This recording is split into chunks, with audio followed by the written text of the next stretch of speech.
Hey everyone, I'm here today with Jeff Cunningham, jeffjcunningham.com.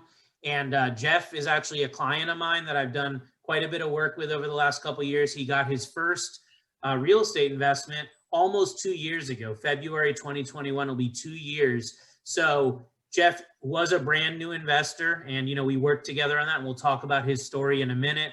But Jeff's also unique because he actually is a business coach. And he works with entrepreneurs all over the world on helping them stay motivated and launch their businesses to fulfill their dreams. So I thought it'd be just a great guest to have on, both from a motivational standpoint as well as just a case study, because for those of you listening and watching, Jeff is where you want to be. He owns 4 units right now. Is that right, Jeff? You own?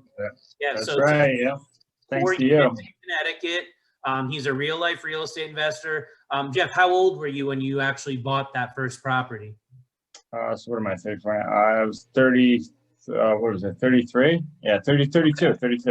So 32 years old, he had 4 units, under his belt. Now he's been doing it a couple years, so we can talk about some of the ins and outs, the good, the bad of actually being a real estate investor. But before we get to any of that, Jeff, there's a lot of people watching and listening all over the country that don't know who you are. So can you just talk a little bit about your story, how we came in contact, and we'll go from there.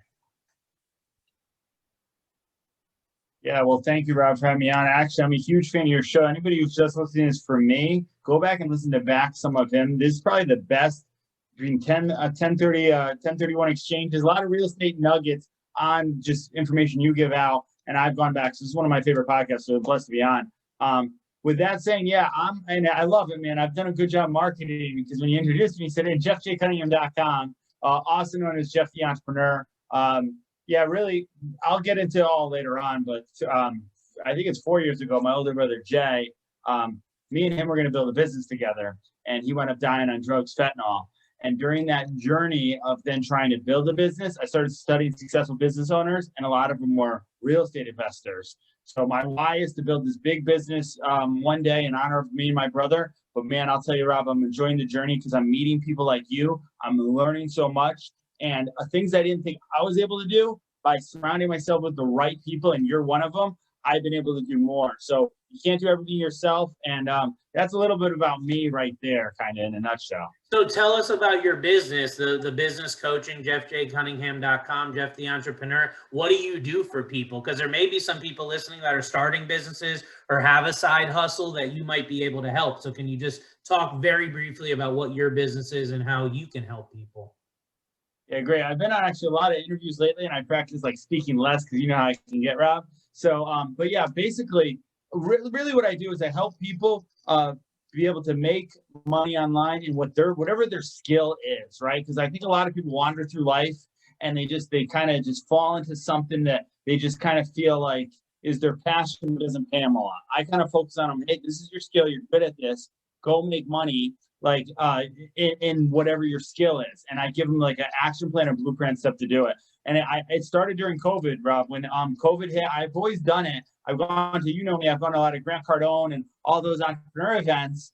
And during COVID, everybody started reaching out to me, and we were all closed down for those couple weeks, started making money online. So I became more of a business consultant. And as entrepreneurs, a true entrepreneur, visionaries, they're able to see a vision and give a guide to it. So although I'm not going to claim to be the most successful business owner out there yet, right?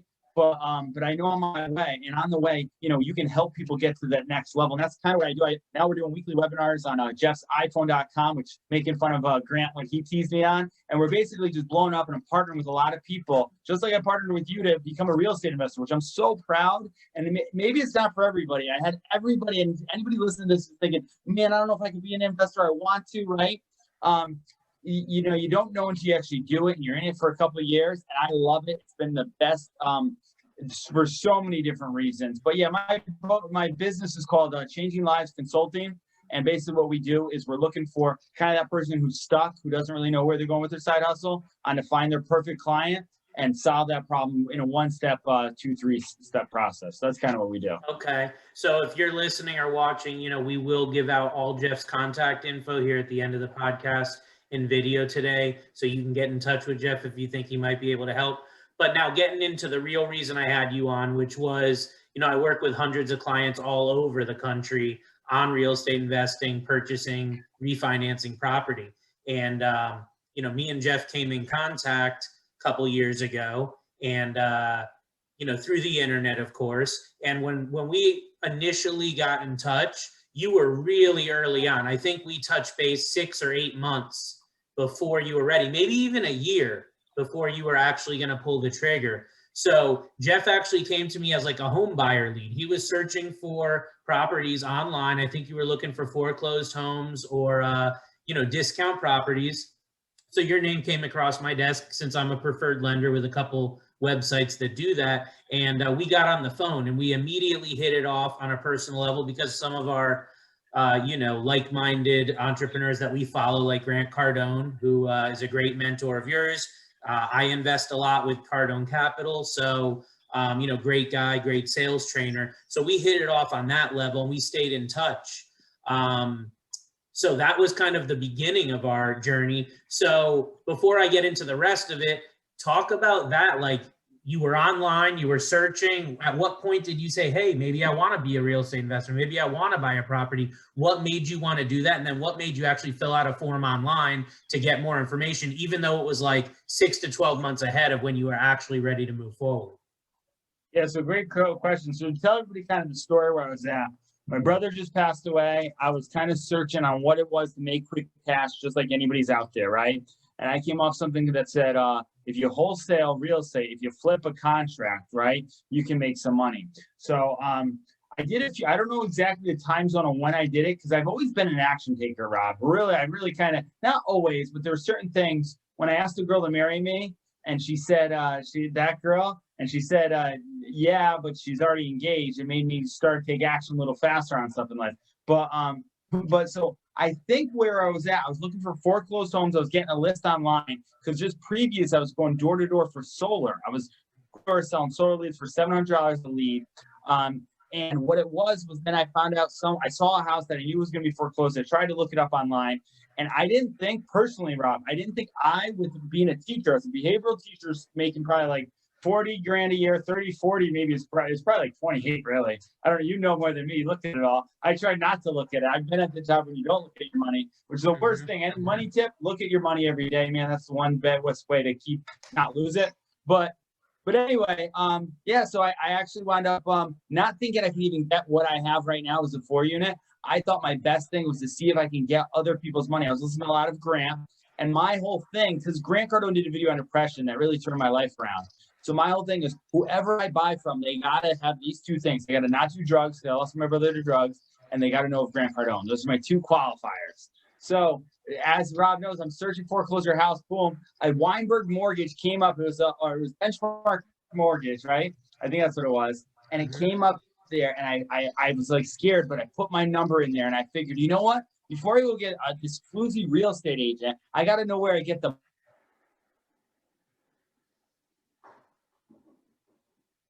money. And that's where it really came down. And then we hit it off because I asked you that, and it wound up, and then I wound up saying, hey, do you think I could get like a 4-unit or be an investor? And then you were like very optimistic. Yeah, man, you could do it. Nah, it doesn't matter. Don't quit your job. I remember you saying something, but I was ready to be an entrepreneur and just quit, So that was really, I was really trying to wholesale, looking for people to back me money to flip homes. That's really what the real reason how we came right.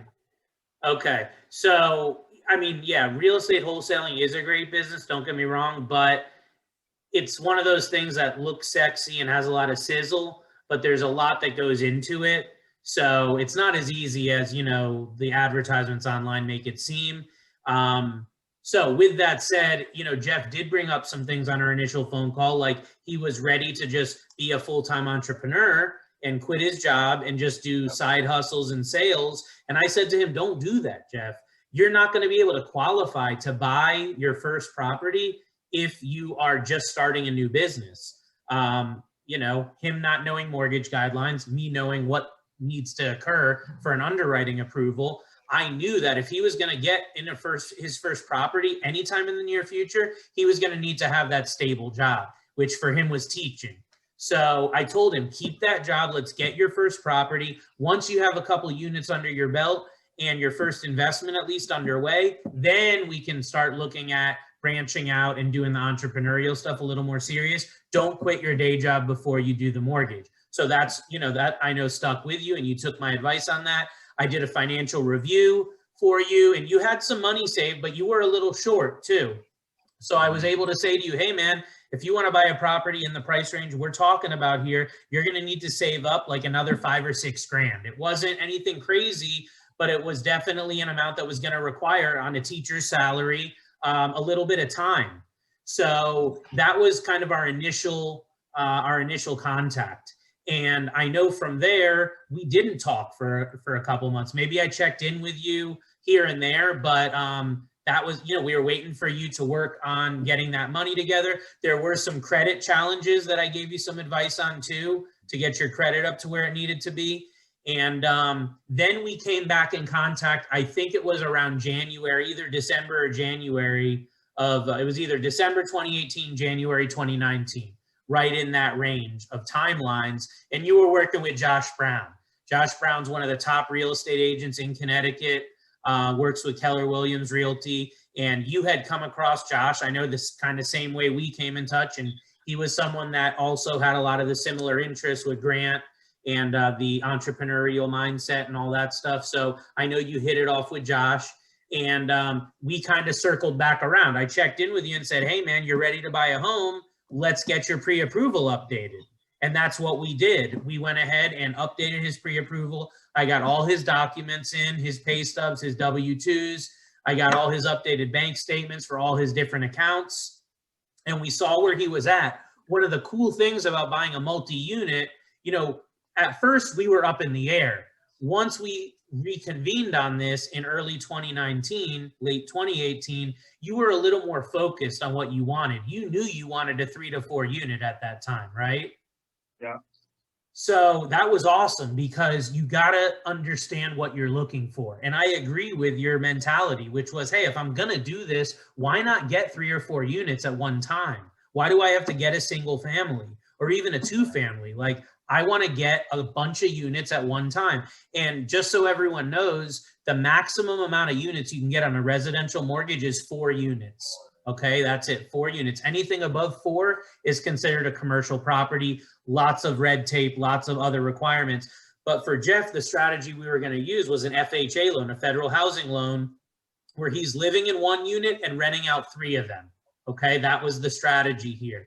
So I know you were looking at different properties with Josh Brown, and you tell everyone the story about how you found Maryland, because you just came across this diamond in the rough on this 4-unit deal. I don't even know if it was a listed property or not. Can you talk about how you found the deal? Because Jeff got the deal of a lifetime, and I know he did some back end hustling just to find the deal. So can you talk about that? So yeah, I don't know how it is right now because the market's really hot right now. But back then, looking at 3 and 4 units when I was in it. So really what happened, and this, full disclosure to the event, I was doing door-to-door sales. I called up Rob because I figured I had to get one. I used his pre-approval letter to then go talk to a lady who was losing her house to show that I had the money. This is why I got it, Rob. Okay, I don't think I ever told you this stuff. So I was going to do the contract with her to do wholesaling. I know how to do all that bit, and I felt so bad at the situation. I created a plan. This to tell you the truth, I'm getting chills, Rob, because I actually made a plan so she could keep the house, so she wouldn't have to sell it. She didn't want to sell it, and she was able to keep the house, which is just like a crazy, cool story. When this is normally wholesaling, you kind of look for the inopportune moment and save the day in a certain way, right? That's really when it started. Then after I connected with you, and you were the first person I had the best connection with. Then I called other real estate, and I got some people just didn't fit, right? Finally found Josh Brown. He was good, and then he gave me the direction of, hey, no, go get a 4-unit. This is what I am. I'm an investor. I had that very similar kind of what you have, right, background. So I was like, okay, this is it. So he got me very clear on what I wanted. And it's cool.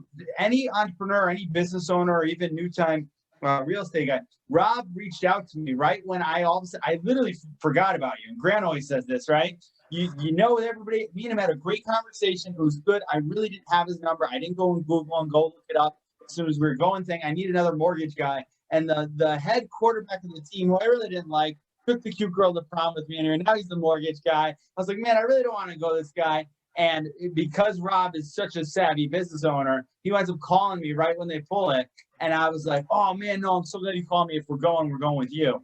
And but yeah, so that's how it got in. So how I found the property though is and so I was always looking for off-market properties. That's kind of how I found you, how I found Forbes, right? Always looking for a deal all the time. And I used to ask people, talk to people all the time. I was actually working at Carefree Home Pros, hawking bathroom leads. So I was literally doing everything to learn every single business cycle. How does this multimillionaire get leads? Okay, I'll go do this. As I was out there, I literally passed, I think I have the card here, I don't even know. I literally said to someone, hey, do you need a bathroom?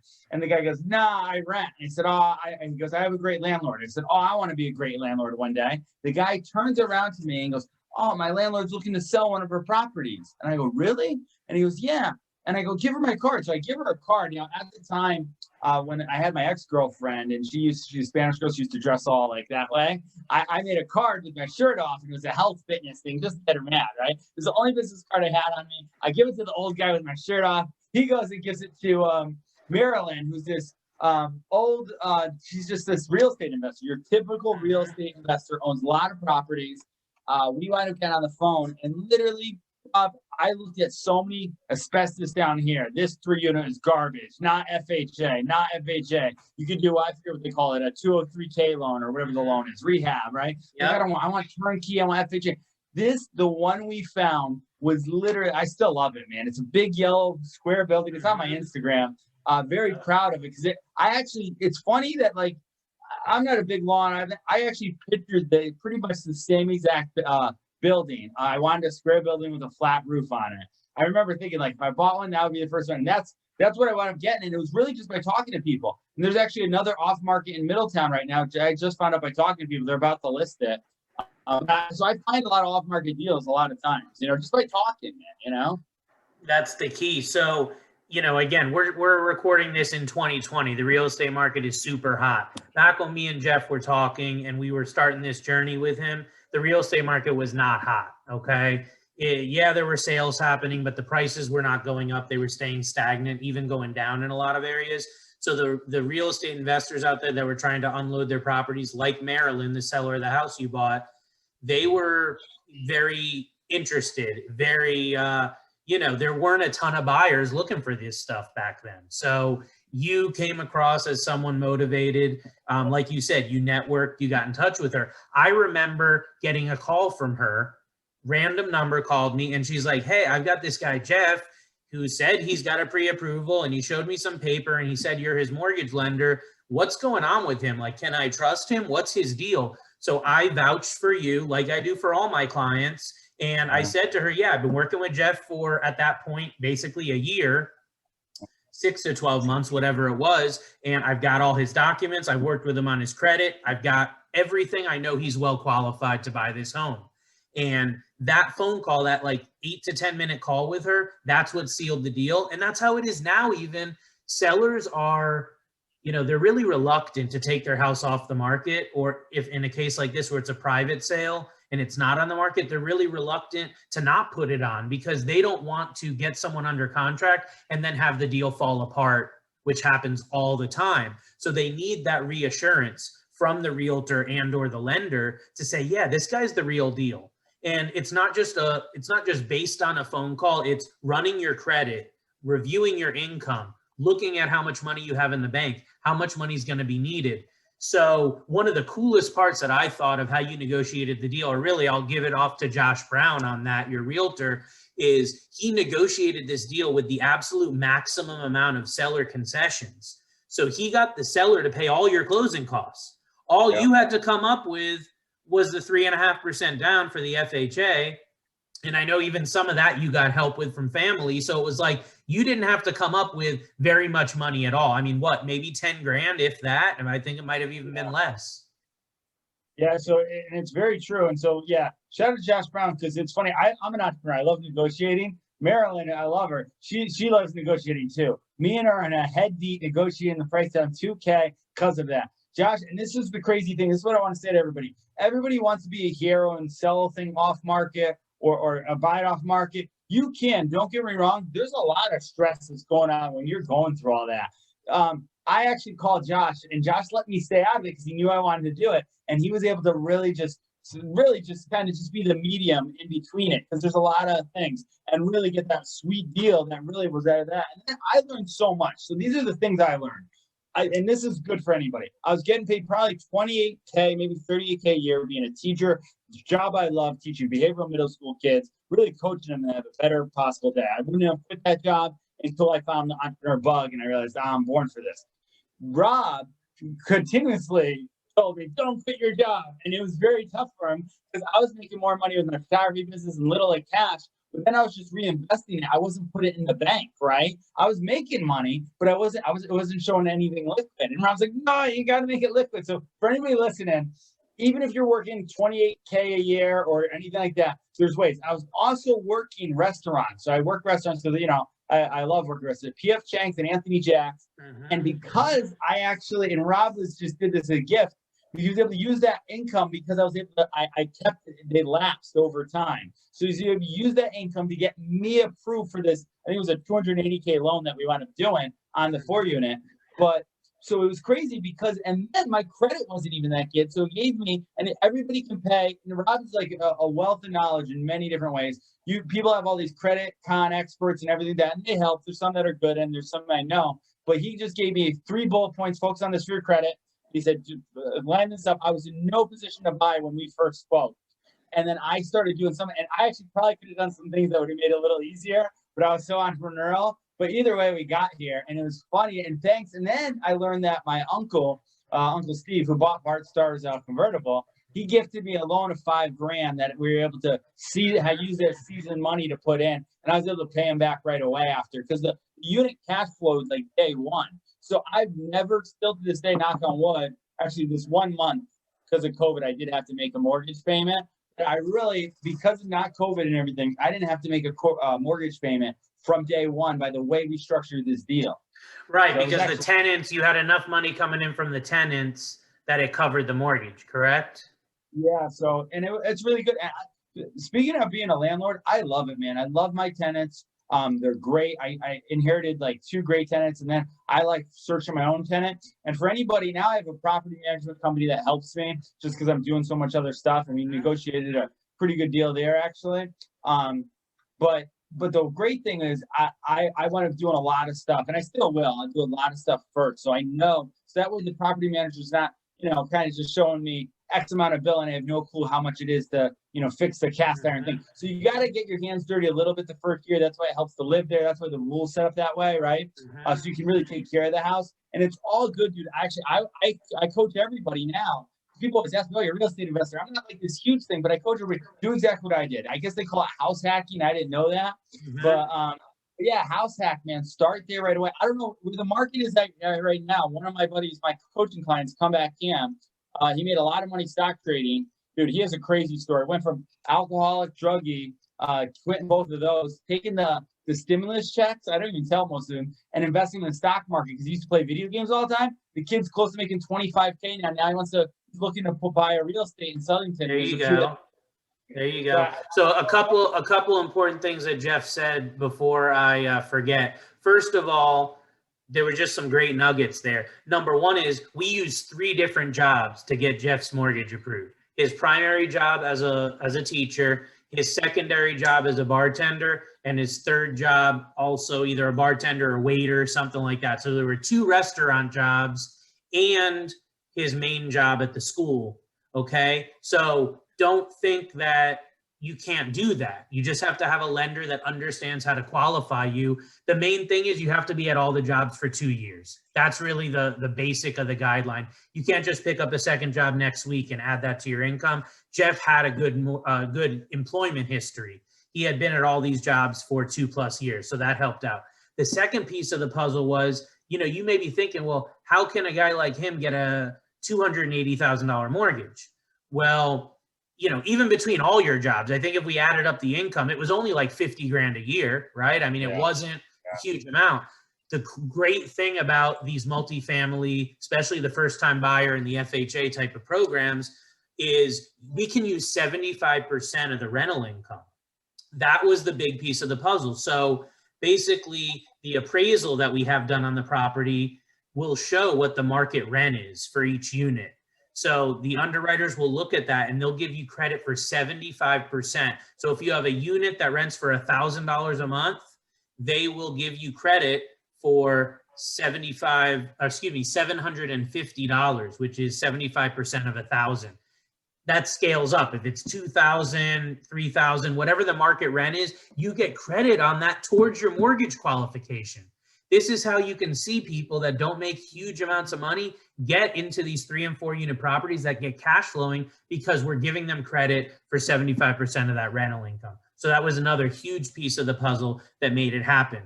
Then you, like you said, Mr. Josh Brown negotiated just an amazing sale price, and he negotiated to have all the closing costs covered. On an FHA loan, you can get 6% towards closing costs. I believe Josh negotiated, it was either 5 or 6%, but it was very close to the maximum amount, if not all the way there. That took all of Jeff's closing costs were covered, including the prepaids for escrow, property taxes, insurance, all that shit was covered as part of the deal that Josh negotiated. So then, like you said, you got in with a gift from a family member and a little bit of your own money, and you're in the door.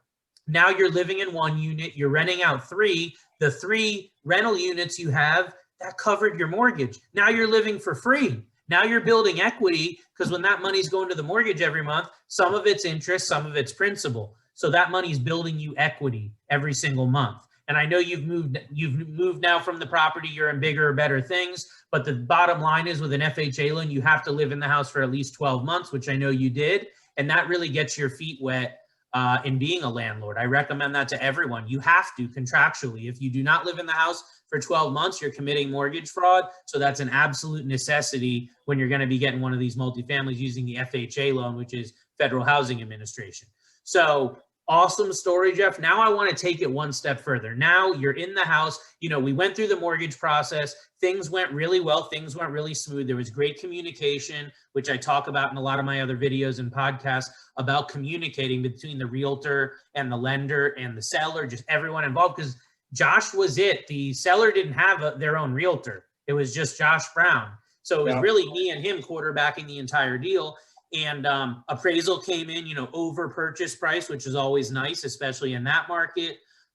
Didn't have really any major issues we needed to worry about as far as FHA standards go. So that was awesome. And we were able to close quickly.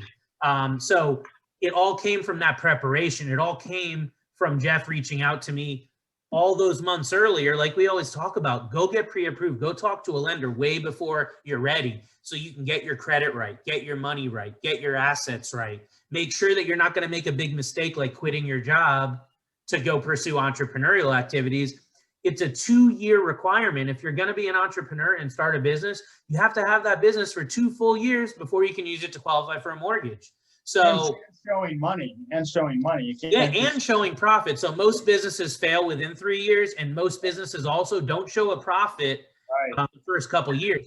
You have to be able to show a profit to use that money to get a mortgage. So that's the reason I was like, Jeff, if you switch now and you quit your day jobs, you're not going to get a mortgage for at least 2 years. And that's assuming that you get right off the cuff and you're actually making money, and profitable from the beginning, which is very rare. So you took my advice. That's why you are where you are and you have those units. So let's fast forward from the closing.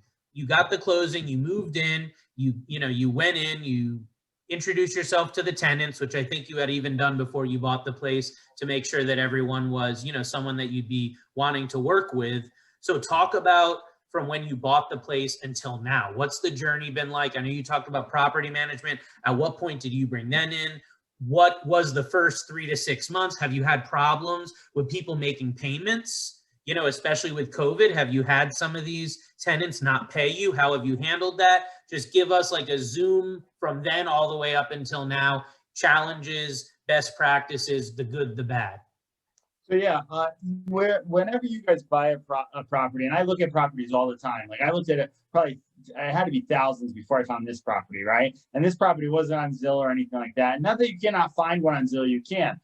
My whole point of that, and that's one thing I've learned, look at thousands before you're going to buy one. So I'm looking at them, I already know what I want to buy next, right? And I'm trying to put everything in, show the right income. But when I first was in there, I knew that the basement had some dirt in it, and I was going to have to get it ready. I knew the furnaces were bad, right? So that was my biggest thing, was I was going to take the cash flow as soon as I could, and I was going to get 2 furnaces as soon as I could, because I didn't want to go a winter without it, and then just didn't know where we were going to be. And I knew I was going to be quitting the teaching job now that I secured this, and I was going to go into a sales vehicle working for a contractor named JC Tenati, who's also another one of my mentors. And this is one thing I do want to say. You get to pick who you want on life. Like me and Rob, I picked him up. I realized right then, oh, I want this guy up with me. And he did stuff that I didn't even think was possible during the close. Like, he was a very seasoned guy. And even Josh Brown, like, people are like, man, you got to really go. I knew this guy can negotiate and everything. So I knew, like, if I need him, he'll be there. And everybody's like, oh, you don't have to pay him. It was unlisted, this, that. The guy, here's the thing. I'm going to make a lot of money in my lifetime, right? It's more what's the point? You don't want to have green piece of paper. It's who you share it with, right? And there's people that help me around. Like, you mentored and coached me so much through this. Josh Brown as well. I knew he was the right person, that if it came in, he could smooth talk something. He did. So it was like all stuff that I saw was all coming to fruition. And then he pointed out things when we did the home inspection. So that whole first year was just fixing those items, taking care of that house, not waiting. And he used that as leverage for negotiating. That's really the main reason why he was able to get all this money, because he's like, look, Marilyn, we got to fix the furnace. We got to fix this thing in the basement. We got to fix that. Well, no, don't lower the price. We'll give you the price we agreed on, but we want money towards closing, which was the home run for you, because that's where you were lacking, is you didn't have all the money to buy a $280,000 to $300,000 house, 3.5% down, closing costs, escrows, taxes, insurance. It's a big chunk of money, especially for a brand new, young 30-something that's working multiple jobs just to make ends meet. So Josh used that as leverage, and that was huge. So once you got into the property, the first year you got all that stuff fixed. Now the property value's gone up. Now you don't have to worry about that stuff, because it was done right, because you did it. You didn't have to worry about someone else doing it. So talk to me about the tenants. What's your relationship been with them?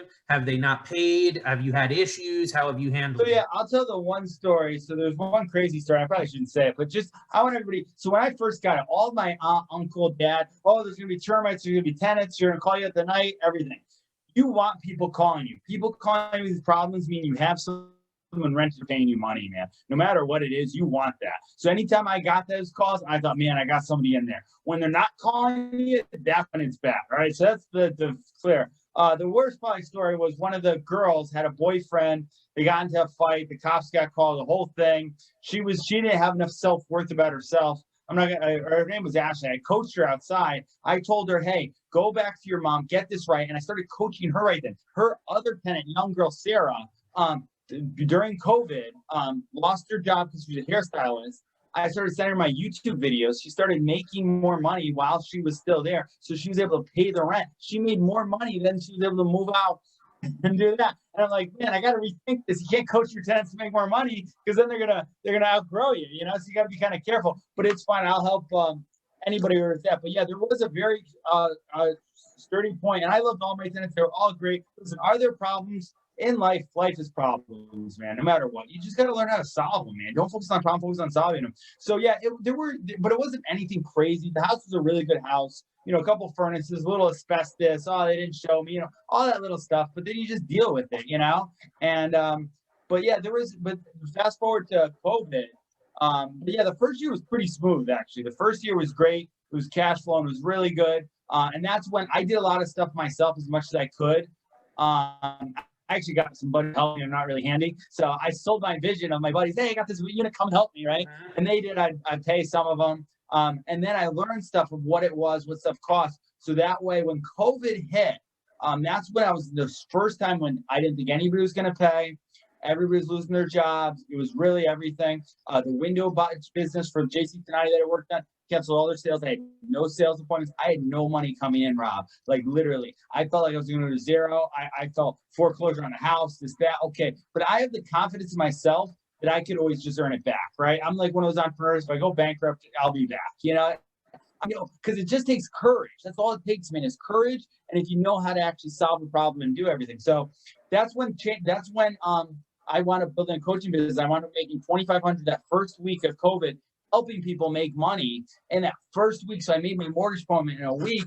And then I thought, man, I'm onto something. So I built up the name Changing Lives, which was actually a name from my tenant. And then my brother, and it's funny because one of the interviews people could hear, Bank on Yourself, with I think it was Sammy Banks or whatever that you did. I called you. This is another reason why I call up Rob. And I've called up Rob a few times about like advice. I said, hey, my younger brother, so I coach a lot of people to make six figures, right around me. It's really a gift doing everything. And my younger brother, Josh Lewis, great kid, really smart, red. I told him, Josh, pick another vehicle. So he picked the financial vehicle of finances. Ed Milet, who's friendly with Grant Cardone, was doing his whole thing, breaking away from everything, got into this whole deal. And I remember thinking, okay, now I was a big Dave Ramsey guy, right? So I was a very big term invest the guy, the best later, right? But then I saw the strength of the Bank on Yourself policies. And it was really you and listening to that podcast that made me a believer. And then when I did it and I started running the illustrations of the numbers, I realized, oh, I'm going to buy another real estate investment just using this as a vehicle. This is another great way for an entrepreneur like myself who wants to be so risky and still hard to really just build up some value that can be treated down as a payment and then borrow against it. And it's a retirement benefit, which, so if all my dreams and I don't get it, then at least I have a nice retirement benefit anyway. Yeah. So it was a brainer. So now I've launched Changing Lives Financial with my brother. You go to changinglivesfinancial.com, and that business has been just taking off. And I've really been, I actually got to jump on a training later on tonight to help him build that firm up. So that's just been amazing, you know? So I think the important lesson to learn from what you just said is, number one, on the Bank on Yourself, if anyone's listening and you don't know what a Bank on Yourself policy is, you don't know what we're talking about, it's a specially structured life insurance policy that will allow you to basically become your own bank. It's very controversial. It's not for everyone. Without a doubt, there's good and bad about it. I've been doing it for over a decade myself. I did record a podcast with another guest who specializes in that. So if you're interested, you can go back and listen to that Bank on Yourself podcast to learn more about it. There's a lot of information on the internet. But what that resonated with me, Jeff, is that, there's going to be problems like you said. And when you have a war chest of money and financing available, be it a savings account, an insurance policy, a line of credit, something, it allows you to handle those problems a lot easier. So when COVID hit, yeah, you're lucky enough you can go make $2,500 in a week. Well, some people may not have that ability, but if you have money in the bank, if you have money in a life insurance cash value policy, if you have money in these other vehicles, it will allow you to also weather those storms and find solutions. So, I mean, that was a huge thing. And then, COVID, it's here. We're dealing with it. A lot of people are making their payments. I know a lot of mortgage servicers did put on the forbearance programs. I've done a podcast about that. It sounds like you took advantage of that because you didn't want to make your mortgage payment. You had some cash flow issues. Is that right? You did do a forbearance plan? So I did do that. And then I realized, you know this too, I did it right away because I panicked, right? Everybody was panicking the whole thing. People buying toilet paper. We know the whole deal, right? But I panicked and I just applied for it just in case, right? Which I did. That's why it's there. But you got to pay it all back later. And then me being an entrepreneur, this is risky, thinking, oh, I can take all this extra money, invest in the stock market and buy stocks, which is really just risky. You know what I mean? It shouldn't be done. If it doesn't pan out, then you got this whole payment. But I was just trying to think of creative ways to make money, how I do it. But I applied for it. Then I realized if you want to go and buy another deal, you're almost on probation from buying a deal. How long, you would know this, how long is the probation of it? Like I went off it now that I have all tenants in there. Depending on the loan program, if you pay it all back immediately, then you can get a mortgage very quickly after, which I've had several clients like you, they applied for it, but they never used it. They had it as a backstop, but they kept making their mortgage payment. If that was what I did. I didn't use it once. Go ahead and get a new mortgage right away. The people that actually took advantage of it, and I say use that word take advantage very loosely, but the ones that didn't make their payments for a while, and then you get back on track, depending on the loan program, it could be anywhere from 3 to 6 months. And if you're looking to do a cash out refinance, it could be as much as 12 months that you are on probation, like you said. It just depends on how it reports on your credit. Everyone's situation is different. It depends on what type of mortgage you're applying for. Conventional, FHA, USDA, VA, all that. They all have very similar guidelines, but a little bit different. So you want to check with your mortgage loan officer on that. If you've had a forbearance, put it out there right up front. Again, a lot of it depends on the credit reporting and how it looks on your credit, if it shows that you're in forbearance or not, but figure at least 3 months. If you didn't get it caught up, figure at least 3 months after the forbearance is over. But I'm glad we're touching on that, because I talked about that in the beginning of the pandemic, and how forbearance, can be something that may have repercussions. And now we're here, 6-8 months later, and we're talking about the repercussions that people are seeing every day. I have people applying for mortgages all the time right now that had forbearance. Guys making multiple 6 figures that have no business being in forbearance, but they did because they thought it was a free ride. They looked at the advertisement, they saw the notice from their mortgage holder and said, oh, I don't have to make a payment for a couple months. That's great. Well, now they are foregoing getting a mortgage at 3% or 2.5%, and they can't even get that now because they did this forbearance. And again, multiple 6-figure earners, tons of equity in their home, excellent 700 plus credit scores, and they are begging to get a mortgage, and they can't get it because they just finished their forbearance last month, or they never paid the money back. And it's just, there's all these repercussions that we can't really even get into now, but you can listen to on my other podcast about forbearance and do research on that. So getting away from that topic, what I want to really end out talking about with you, Jeff, is motivation. People are listening to this. They're either first-time investors, second-time investors, first-time home buyers looking to buy a house to live in. It's scary, given the time in our economy, politically, medically with COVID, yet the housing market's on fire. I mean, you're a beneficiary of that. Your property value has gone up significantly since you bought it. So in just a couple years. So, talk to the people listening and watching about motivation. How can they get off their ass and actually take action? What type of advice can you give them to really move forward and proceed with it and not be scared? So yeah, dude, this is it. This is everything that comes in my coaching. I'm going to give everything away that I give on. I'll be doing weekly webinars. I'll be doing this for the rest of my life. And just so you know, who knows with COVID, I just got asked to speak in a paid speaking gig in San Juan and then in Vegas later on the year, if, with COVID, which is just crazy. But it's basically this. Remember, think back to your day when you were in the most pain and where you're at. We've all been there. Everybody's in pain in life, right?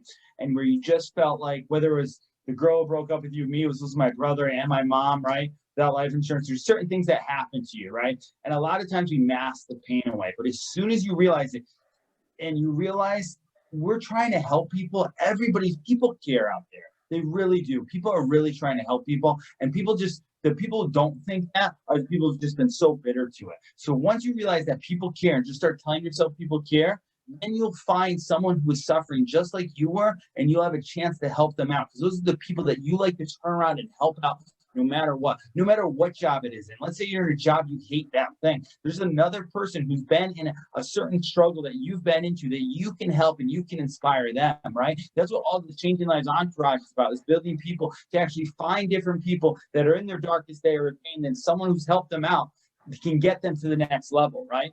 And so that's really what you got to do. You got to think back. You can't mask out. You can't look over anything of that. You got to think, okay, what do I really want to do? You got to write it down, right? So what do you really want in life? You can do whatever. Nothing's keeping you. Nothing's holding you there. It's not your girlfriend or your dog that you can't put in city. It's really not. It's not even COVID, right? With the internet and everything. There's really no excuse. The only excuse you make are the ones you make up for yourself, right? And as soon as you clear those away and you write down, like I wrote down, I want to buy a 4-unit that cash flowed. I made it really clear. That's what I wanted to write. And I made it up when I didn't even think it was possible. I wrote it down. So I'd write stuff that you don't even think are possible. And then you'll start attracting people. But it wasn't, if I didn't take action and put into to sign in for the mortgage thing, didn't take the action, I could write it down all day. But without the action, we wouldn't be here talking. I wouldn't have this. And now it goes on. So really what it is, you really want to get clear on what you want. And then you want to find people who've done what you do. Like I think I asked Rob, hey, do you invest? Like, yeah, I own my units here. Okay, good. He did that. He qualifies on there, right? You want to find people they do, and you want to just listen to them, man. And you want to lean on them as much as you can, and then you always want to pay them and re-thank them, which we're going to have Rob on the Make More Money podcast. I lost it last time we went on video. Yeah, absolutely. Yep. And dude, I got some big power players on there too. And now I've built that as a business. People pay to get on it because we get 3,000 views like a week. It's crazy how much it's blown up. And so what I do is I invite people that really bet a lot to my journey with me. you're definitely one of them. But yeah, definitely write down and really just and figure out what you want to do. And when you find out why, because this is kind of what I'll leave you with. If you take a boat, you put it in the ocean, right? And the boat's in the ocean and you give it a destination. Yeah, you're going to get there, but as soon as there's a storm, you're going to go back, right? So let's say you want to do something, but there's a storm, you're going to go back. But if you put an actual, let's say, your loved ones are there or your puppy dog or whatever you want, right? Then no matter what storm happens, you will still make it to that island. That's kind of what you need to do. You need to find a destination so clear that no storm will. Like, has everything been perfect? No, we're on here. There's a lot of stuff that, could be, a lot more smoother. But you got to know where you're going, and when you do, and if you never give up, you always get there. And I know it sounds so cliche, but it's so, so true. Because like, even now with even the coaching business and this webinar that I'm doing, like always wanted to do a webinar. Now I'm doing one, so it's like crazy stuff like that, And I think the big takeaway I have, I mean, you gave a lot of good nuggets there, but I think back to my first property, and my friend Jimmy was a realtor in North Carolina. That was my first property. That's right. I didn't, I had been doing some mortgages at the time for people, but I didn't even own a home myself.